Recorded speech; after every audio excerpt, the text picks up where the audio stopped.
Hi everyone, I'm Alicia Esposito, and today I'm going to be speaking with Ken Hughes, who's an author, speaker, and consumer behavioralist. The insights Ken will be sharing set a powerful foundation for a lot of the topics and content we'll be sharing during Retail Reset. After all of our strategies should be built around the customer. So we must now understand what they're thinking and feeling, and ultimately how these behaviors may impact your business strategies and how you go to market going forward. So Ken, I see you're busily toasting marshmallows over there. Thanks so much for taking the time to chat with me.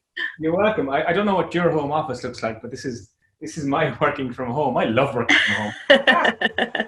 Well, that's why we have the background. My home office is a little dingier than that, but I'm sick of artificial Zoom backgrounds. This isn't real. This is what happens when you live in Ireland. See, I don't know what the idea of Americans when they think of Ireland. They often do think of the thatched cottage and the turf fire. Yeah, that's all how we live. We all live like this. Love it. I'm feeling jealousy from the depths of New Jersey.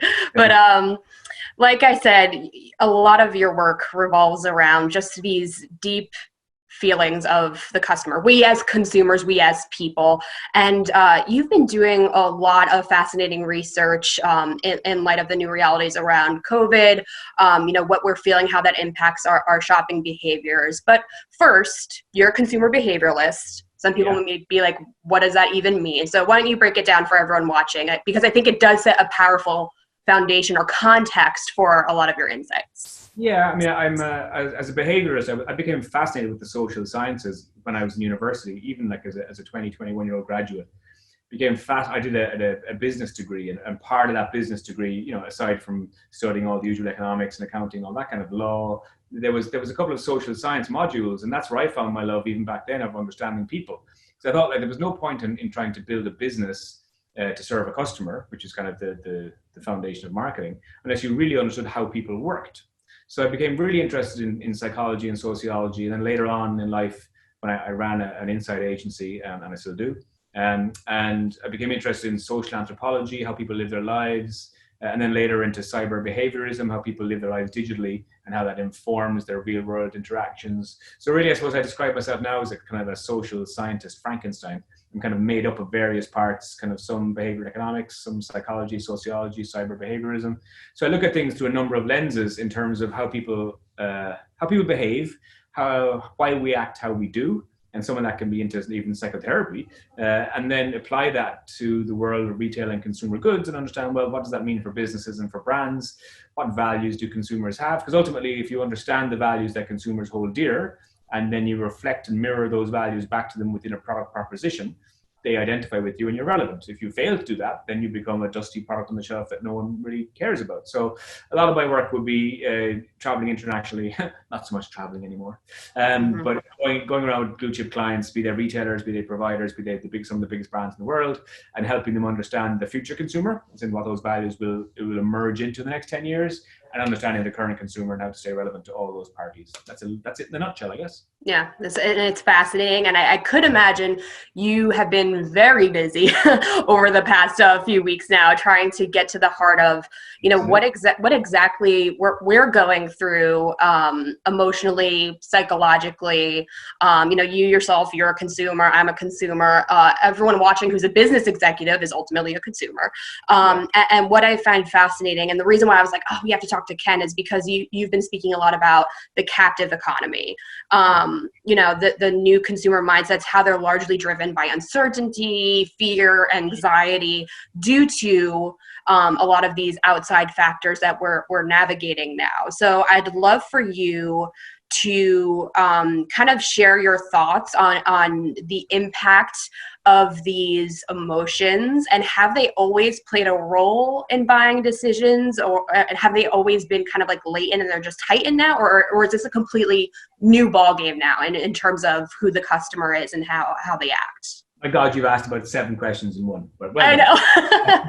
Okay, let's unpack it. Let's get back to the captive economy. So when I was looking for a word to explain where we are, so we have the sharing economy, we have the peer-to-peer economy, and so basically we try and come up with names that describe activity within a particular niche.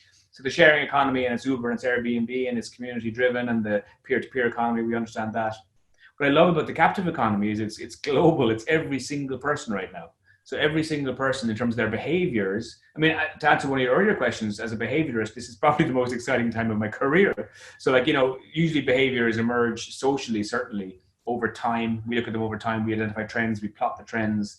Whereas here we've got like microcosms in 6 weeks and 4 week blocks. I mean, every day I wake up, I'm probably the most excited person in lockdown. Every day I'm waking up and I'm thinking, okay, what's happening today? How the shifts are changing and changing fast.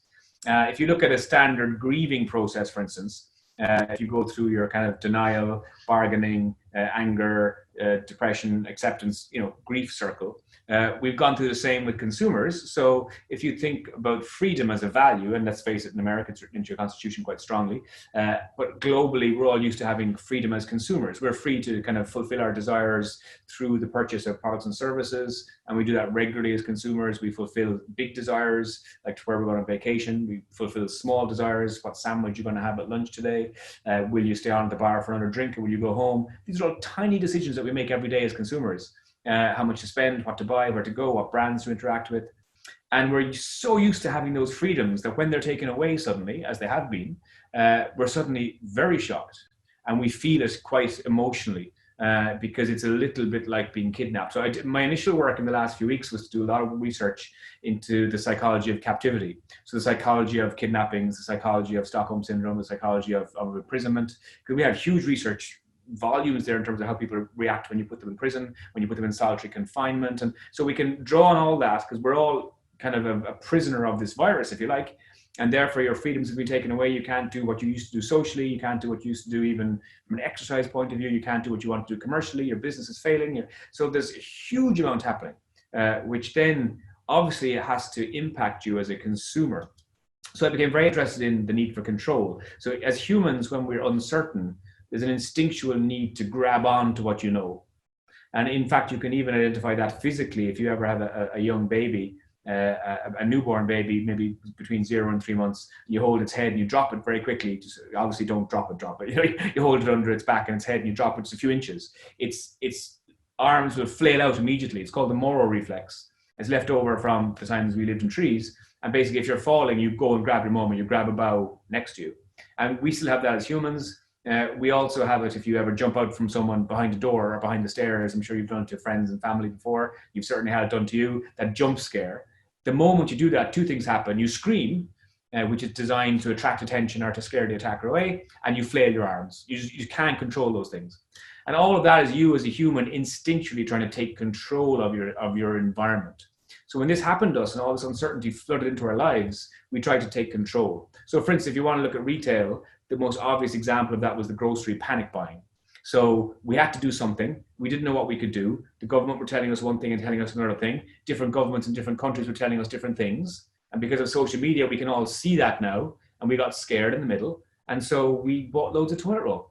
Like, it made no sense, but you had to do something. You had to do something. You had to feel that you were competent, that you were a hunter-gatherer of your family, and that you were going to protect. So all these really primal urges of humanity came flooding to the surface, and they manifested themselves in a need to take control. And people went out and they bought pasta and vegetable soup and toilet roll. And, so it was really interesting as a behaviorist to watch all that happen. But then once you have that control, and once the novelty of this is worn off, we see that calm down. But there's still the uncertainty. So unlike other moments where we kind of think, when we know there'll be an end to this, so hurricane season is a good example. So hurricane season happens every year. People tend to know the shape of that. They know what might happen. It's still uncertain a little bit as to where it'll strike, but you know the supplies you need, you know what you need to do, and you certainly know the end point. Whereas here, there is no end point. And that's what's really starting to become interesting. When people keep asking me the shape of the recovery from a consumer sentiment point of view, I think a lot of businesses, and this is really important, if you're watching this as a business owner or as a brand marketing manager, a lot of people are making the mistake of the shape of the recovery being some kind of V shape. They think that there's this big collapse, and then, in a few weeks or months, there's the big rebound. And you can see America as a country and its people pushing already for this V. You're already in the streets over the last few days pushing for the V. The people who kind of did it for a week or two. Okay, we're done now. We want back, thanks to normal. It's not. There's no way it's going to be a V. There's an old Irish boat called a crach.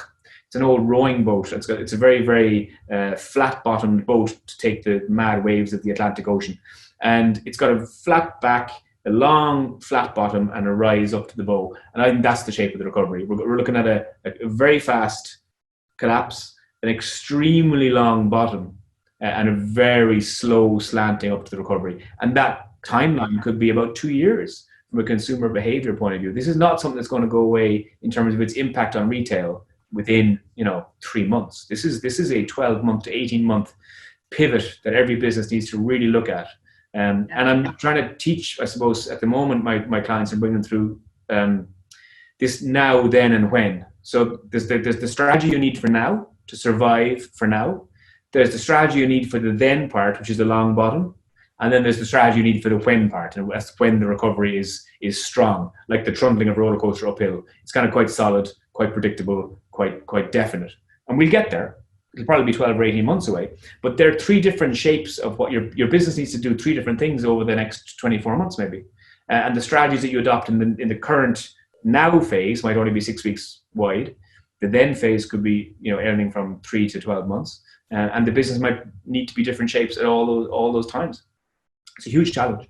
Yeah, no, that's fascinating. So looking at it through the lens of those 3 stages or phases, that you just broke down, which I think is a great way to look at it, because they're each kind of compartmentalized, but scale out into something much bigger. Yeah. What does that look like, looking at this through the lens of consumer behavior? Because you indicated, in some categories, you're seeing that panic buying. That's largely for essential categories.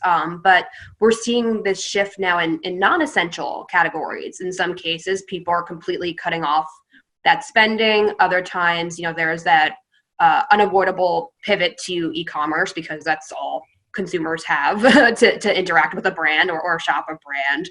But I mean, what are the long-term or near-term implications for just broader consumer spending and shopping behaviors? I mean, what does this look like for retailers? I think, there's a lot of stuff in the mix. I think, again, we go back to financial uncertainty. So I think governments have done a good job globally in dropping financial supports in place quite quickly to avoid complete economic collapse. Because obviously, in terms of uncertainty, consumers tend to rein in spending. They tend to not spend on essentials. A lot of the excess spend goes on luxury and travel most years, and we can't do any of that at the moment. So there is kind of spare money in consumers' pockets. I think there was a huge expectation for an e-commerce upswing based on pure boredom. In isolation and loneliness, people tend to turn to retail therapy. That's what we call it. There's this old adage that says, shopping is much cheaper than a visit to a psychiatrist. So sometimes when we're feeling down, when we're feeling kind of a bit low, when your boyfriend or girlfriend breaks up with you, you splurge on a new handbag or a new tech gadget or whatever. And that's always been part of retail. People go to shopping malls for just kind of leisure and for emotional bonding with their friends. And so into that emotional kind of vacuum, we expected there to be quite a lot of e-commerce noise.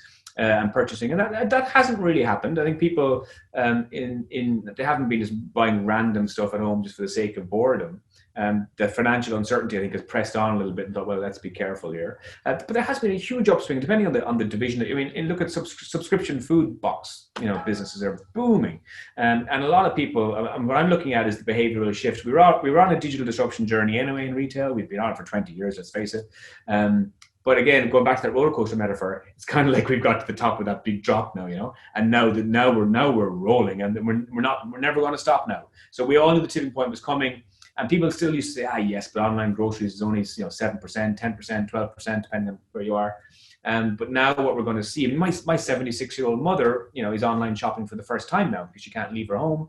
I have another member of my staff whose 71-year-old mother did a Zoom tutorial about how to crochet to another group of 6, 7-year-old. I thought about this, that this woman has now become a digital tutor without her knowing it.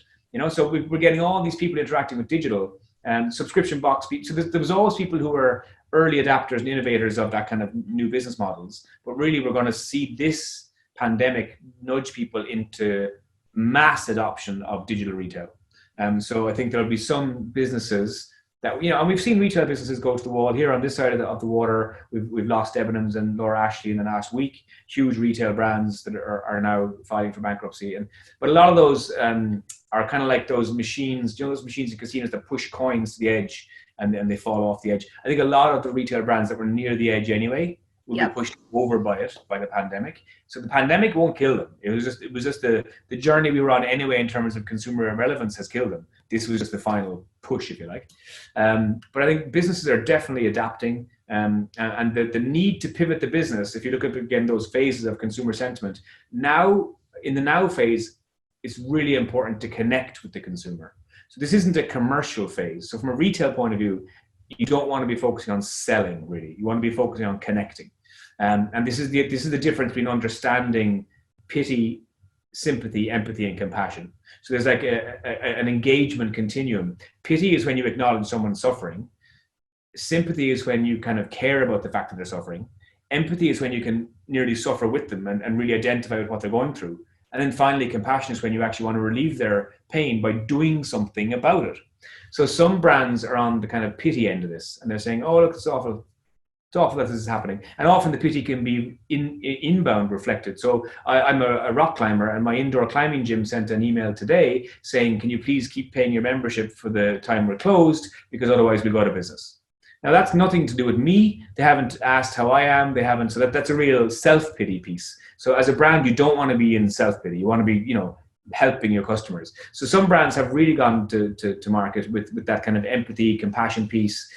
So my broadband provider, for instance, contacted me without me contacting them to double my capacity for broadband at home during the crisis and to reduce the price. Now that's like a double whammy. We'll give you double the capacity you need because you're working from home now. Now I'm a business customer, fair enough, and they know that. But they acted quickly for their high premium customers to make sure that they were okay and that they need. So I will be a customer for life with those people forever now. Regardless of the price they charge, regardless of what happens in terms of the competitive environment. I remember that because they were there for me when I was in pain to do with this pandemic. So I think it's really important that brands understand the journey consumers are on. And then when we're in that then phase, when we're kind of in that long bottom, at that point, then we need to start, of course, as brands, we need to sell. But you need to sell stuff that people need, I mean, that example I saw during the week on Sweet Farm in I think it's in California. It's an animal sanctuary, small animal sanctuary that, usually makes its money by having school tours, walk around and people visit the animals. Of course, there's no one there. They're a charity. How do they make money? So they started selling their goats and alpacas online for Zoom meetings. So as a commercial meeting now, you can hire an alpaca or a goat to just pop up on the screen in the middle of the Zoom call, for 10 minutes. Now, I think that's the funniest thing ever. It was obviously someone's just hilarious idea because we're all so bored of the Zoom calls. So someone thought, hang on, why don't we try this? And suddenly that's a small little farm that now has, literally, if you try and book a time slot for the next few weeks, I went on the website yesterday, it's difficult. And people are running around the roof farm all day, showing goats and alpacas to people's Zoom meetings for $20, $30 a go, more than the gate price they ever. So they are earning more money today than they ever had before. And if you want to look for a metaphor for business, there's that old Chinese saying, it was actually made famous by JFK. He said, the word crisis in Chinese, the word crisis in Chinese is two characters. One character is danger and the other character is opportunity. And really, that's what every business needs to look at in this crisis. Yes, it's a crisis, but you have to look for the opportunity and you have to look for the new reality. And in that one, Sweet Farm are looking at the playful part of their product. They're looking at, what are consumers doing? How can we give them what they need? They're getting bored in a Zoom call. Let's send them video alpacas. I mean, now connecting those two dots takes creativity, but that's what every retail business needs to do that. Understand that consumers are in pain. They're in uncertain times. They need things differently. Even if your business is closed, you need to find ways to connect. Yeah, I love that. So to go a little bit deeper into that, because you're essentially alluding to the experience implications of all of this. Looking at it through the lens of what consumers are feeling, their mindsets, but then also those stages of recovery. So I have to ask, I mean, what's the long game as far as the experience ripple effect? Is this going to be changing forever the benchmark for a great experience in the consumer's eyes? Because like you said, I feel like over the past few years, we've been emphasizing the importance of personalization, giving the customer control, showing that them or understanding them.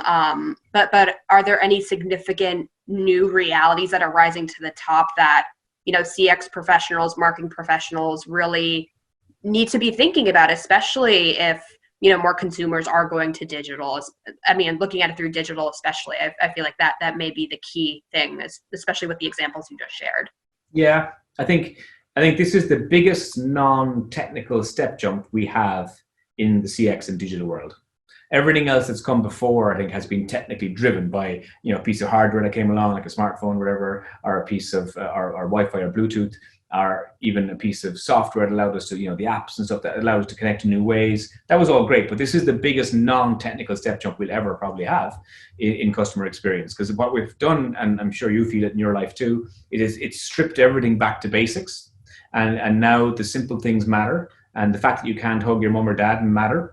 And the fact that you can't, visit your granny, or you can't even see your partner, or these are simple things. And so I think connection. We've always talked in customer experience models about the need for heart and soul to be embedded in the business.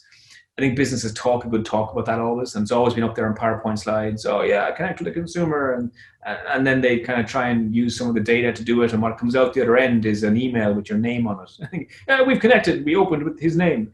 So I think this is a step jump and a real wake up call. I mean, it's something new for CX professionals to hear, but the fact that you now need to be able to communicate with your consumer with an open heart. And so I do a lot of work on the personal development side of my business, on motivational speaking. We do a lot of work on vulnerability and emotional intelligence, and that's for people themselves to develop as individuals, and also even in corporate coaching. But I think now we need to, I wrote a blog a few months ago on the importance of brands to understand emotional intelligence and to be able to express themselves as if they were people in terms of emotionally. I think we're going to get to that space really fast now. That brands need to understand vulnerability. Brands themselves need to show vulnerability, need to show a genuine side. So the brands in the next 12 months can really show themselves to be corporately concerned, not from a PR, CSR, tick the box thing, but actually. And so there's a couple of examples. Like I was looking for some examples that I considered to be poor examples. And so there's a brand called Somersault. They're a designer swimwear brand. They're very much e-commerce brand. So, buy the designer swimwear without the price. And they rushed in very quickly in the now phase. Let's do something that seemed to be, so you could send them a text saying that you were kind of a bit sad, and they'd send you a GIF or a funny video or a mental health meditation video. I was thinking, like, hey, is that it? Are you connecting there? Not really. That's just basically an if-then AI kind of, I am sad. Okay, here's a smiley dog. And that's not the kind of connection that you're looking for. So some brands are kind of trying to rush into the space to do something, but they're not really thinking it through, and they're not seeing, well, how can we actually genuinely make a difference? Versus there's a small little restaurant around the corner here from where I live that a few days into the crisis had a big poster on their window. They're only open about 3 months. It's a new business, and they said, healthcare workers eat for free, takeaway for free. And it's near a hospital, so they've really dug themselves a hole. So every doctor and nurse who's coming out every day stops there, gets their dinner for free, and goes home. So that investment, whoever owns that business has made a serious investment. But of course, as soon as that restaurant is open, I'm not a healthcare worker, but I'm going to go and eat there. So I can identify with what they've stood for. And every single doctor and nurse they looked after will, of course, eat there forever. So we really have to look to do things. Maybe this is a time to invest in genuine customer connections beyond just, CRM and systems. It's time to put the heart into CX. And sometimes, unfortunately, the corporate world doesn't really know how to do heart. It knows how to do stakeholders and balance sheets and profit and expansion, but doesn't really know how to do heart and soul and connection. So I think we need to get a lot better at that.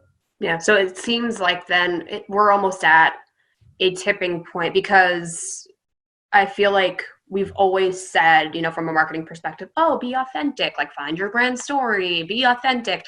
And now that we're hearing Gen Z consumers especially caring about social issues, environmental issues, it seems like you said, people are just trying to tick that box and say, oh, we got it covered. So it seems like from a consumer perspective, because they're getting this outpouring of outreach, all of the emails, all of the social campaigns, that this is kind of the point where they're going to be able to tell, okay, this company is really practicing what it preaches, this is authentic, this is true, and this is just PRBS, for lack of a better term. Am I getting that right? That they're going to kind of have that true aha moment, be able to put the line in the sand? They'll have a really good radar. And then obviously some companies can even use their existing infrastructure and just pivot the product idea. So OpenTable, which is the restaurant app allowing you to book, a table, whatever restaurant you want. They pivoted their business to help supermarkets allow people reservation times to enter the supermarket. So instead of having that big, 2-hour wait to get into a supermarket in Europe, they had, OpenTable allowing you to be able to book your slot in the supermarket, and therefore you could just turn up at its slot time and walk in and do your shopping. It's the same system, it's the same product, just pivoted in a different way. And in fact, the supermarkets, I'm going to guess, are buying the product actually. They're probably so OpenTable are probably earning revenue. And even if they're not, it just widens their product to such a big group of people. So you can take an existing product and just pivot in a different way and find a different kind of approach for it, I guess. And there's so many businesses that have to reconsider what they're doing. So I was talking to a gym client recently, and they own a number of gyms all over the world. And obviously the gym is closed, and again, so you're retailing fitness. So they were considering, well, you know what, people are going to get used to working from home so much, or working out at home, then, our membership is in threat. So when they're reopening, they're going to become a retailer of at-home equipment as well. And so with your membership fee, you can rent or buy equipment to use in your home. And they've realized that actually their gym shouldn't be the only thing they're selling. It should be the hub, but from that hub should be an e-commerce route, a digital personal trainer route. So a lot of people who kind of had their heads in the sand maybe about the digital journey we were on in retail have realized, hang on, I was only getting a small slice of this anyway. And actually now that I've opened up, and there was another really good example of a restaurant I read, again, it was a standard high-end sit-down restaurant. And they've gone into, like everyone else, delivery and takeaway during the current climate. They've never done that before. It's become really popular because they're a popular restaurant. And suddenly they're now going into subscription box. So instead of having, a takeaway on a Friday, what they want, of course, is your Monday, Tuesday, Wednesday, Thursday dinner. And now that business has taken off hugely. And they've realized, hang on, we always had a kitchen.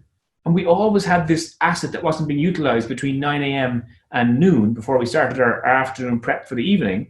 Why didn't we do this years ago? And when they reopen in 3 to 6 months' time, I can guarantee you their subscription box side of business that might actually be bigger than the restaurant business. So it's encouraging businesses to kind of really, I guess, back up against the wall, think, okay, hang on, we got to do things differently. Isn't a bad thing, And the businesses that are unable to do that will unfortunately fall, because consumers we are very much a digital first generation. We have been getting there for a while. And again, this thing just step jumps the whole thing up. And unless now you can lead with digital and have an extremely strong digital channel, convenience, everything works first time, every time, fully personalized, genuine, authentic, connected, all that stuff.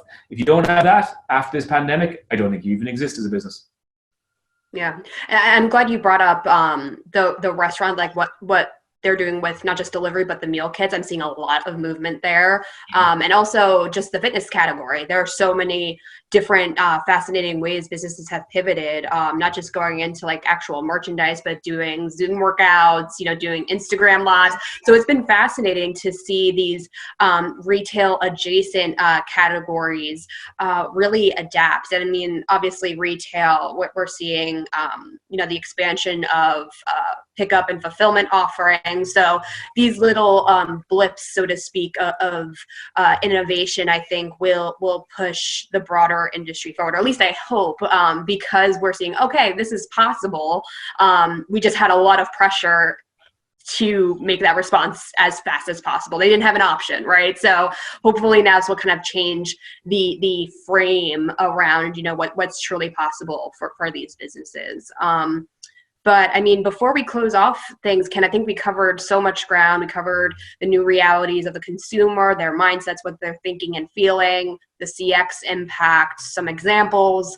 But to kind of put a bow on the conversation, what have we missed? What do the brand executives watching this right now really need to do to ensure that they're looking forward, they're developing a strategy that can not only get them through this now, but also could possibly scale and set them on a path for that long road to recovery that you said could be looking at about 18 months to 2 years? Again, to answer that easily would take another 20 or 30 minutes, but they can go on to kenhughes.info and hire me, and I can happily tell them and help There them. you go. We'll give them just enough to get in touch with you. Tease them. But I suppose if I was to think about anything to kind of put a bow on it, if you want to use your words, let's go back to the psychology of all this. I think often as business executives, we forget that we're dealing with humans, and if you understand how human psychology works, it's very easy. I mean, take fear. We've been using fear in marketing for generations to sell people, oh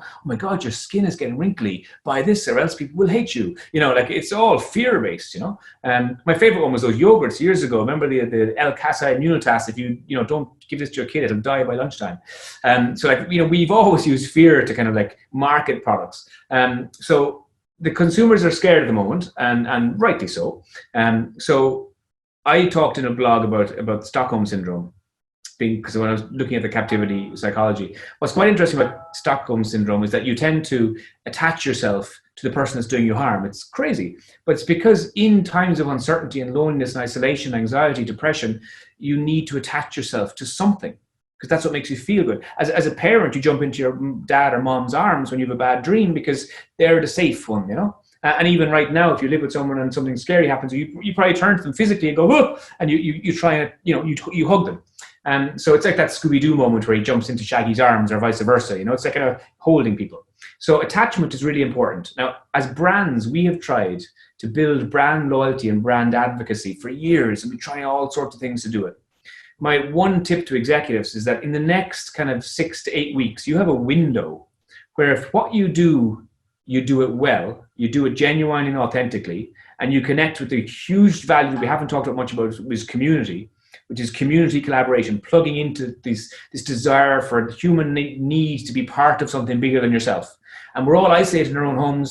We're all bored of our partners and our kids, so we want to be part of something bigger. That's why we yearn to be back to the gym and to the workplace and to the cinema and to the mall, and we want to be part of something bigger. Whereas you can be now, as a brand, if you get it right, inviting people into your community, you can be there for them. And if you're there for them and you form a motive attachments in the next 8 weeks, that loyalty, which is kind of the broadband example I gave earlier on, if you can do that now, you will probably build more brand loyalty and advocacy than you could have ever done for years and years and years with all the various little CX things you were doing. So now is a real time to get this right, to sit down with the creative geniuses in the organizations and think, okay, if we were taking this from a personal point of view, from the heart point of view, what can we do? What can we do proactively before consumers ask? So you've got life insurance companies cutting their premiums in half because the hospitals aren't available anyway. So if you got sick, you can't go there. So why are we charging you full premium? So we'll only charge you half. So that kind of activity is appreciated by consumers. You've got banks approaching you before you approach them, saying, look, your mortgage payments, don't worry about them for the next 3 months.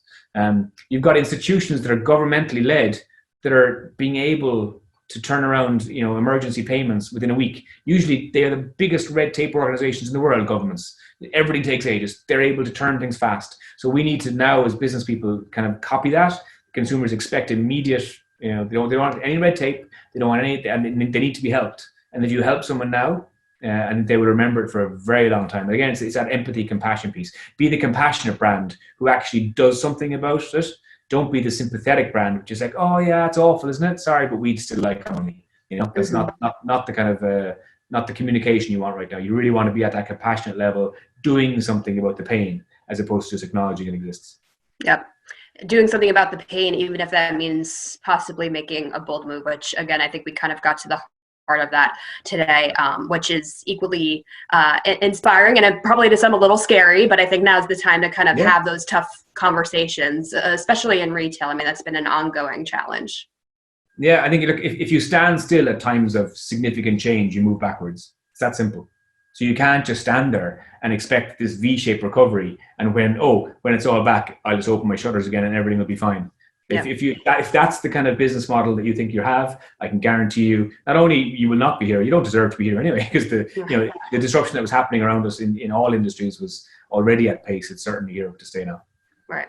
And then just saying, everything will go back to normal, because I feel like there isn't going to be a normal, or there's going to be a new normal entirely from a mindset and expectation standpoint. But at this point, I think we can only say, let's wait and see. But I think you've definitely given me a lot to think about, and I think our viewers a lot to think about, especially in this period where they can almost take a step back and figure out what their next moves are. So Ken, as always, such fantastic insights. Your research is inspiring, how you get to those psychological factors that drive us innately. And I think, again, you gave us a great framework for us to think about as we start to set this path forward. So thank you again so much for taking the time out. More than welcome. I mean, all that is up on the blog, kenhughes.info/blog. There's lots of stuff on the COVID consumer, the captive economy, the psychology behind this, the anthropology behind it. So I think it's worth time, if you have time at home, just to log on there and spend a bit of time reading and pick stuff out that might be relevant to your brand and business and bring it to the table for discussion. It's always worth it. Awesome, Ken. Well, thanks again. And thanks everyone out there for watching. And be sure to, again, check out Ken's resources and be sure to look around Retail Reset. We're going to have a lot of really candid conversations like this. Some may not include marshmallows, but, they're still going to be pretty good. And a lot of tactical content, guides, resources, conversations to get you real spinning. So thanks again, everyone out there for watching. And Ken, as always, a pleasure. It's been a pleasure too. Talk to you soon, Alicia. Bye. All right, take care.